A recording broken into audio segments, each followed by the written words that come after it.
and did several more battles, including the Second Battle of Leyte in the Philippine Liberation Campaign. And at that time, that's when we were hit with 2 Japanese suicide planes. And I happened to be in between the 2 of them. They hit about 5 seconds apart. And the first one hit on the port side of the ship at the forward gun mount and the forward lookout station.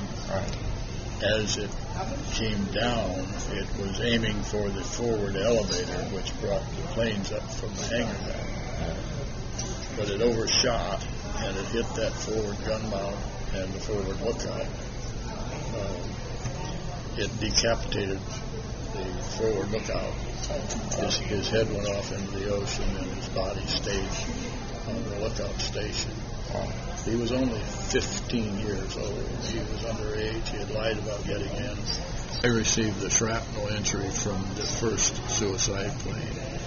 And then as I turned to escape the blast from that one, the second one came in, coming from starboard to port. No, from port to starboard, correct that. And he was coming right at me as I was running across the flight deck. And as I turned and looked at it, I could see him in the cockpit. I could see him just like I'm seeing you. And he had the yellow scarf that the people in the kamikaze planes, they're called the Order of the Divine Wind. That's what they call it. And the scarf was significant to them for one reason or another. But anyhow, I was that close to him that I could see him.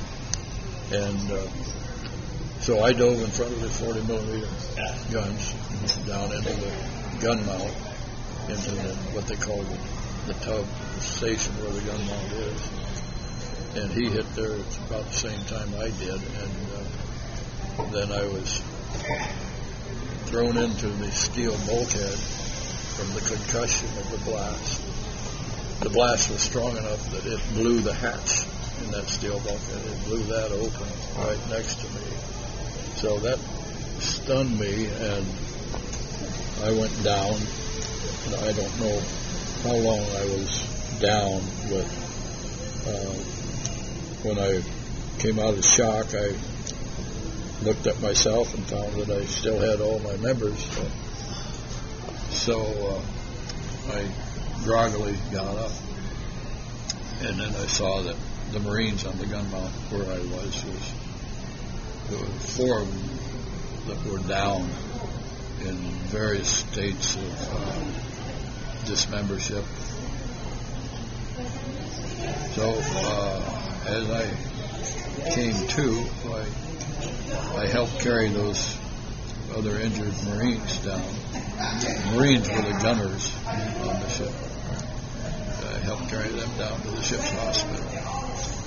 But later in the day, when the adrenaline stopped pumping, and I guess that I came out of the period of shock, that all of a sudden I could not walk. And then realized, that I had been hurt too. So they took me down to the hospital, took me in the operating room, and the operating officer, the surgeon, cut me open and retrieved shrapnel from the plane, part of the body of the plane, and held it up and said, well, here's your ticket back home, Purple Heart.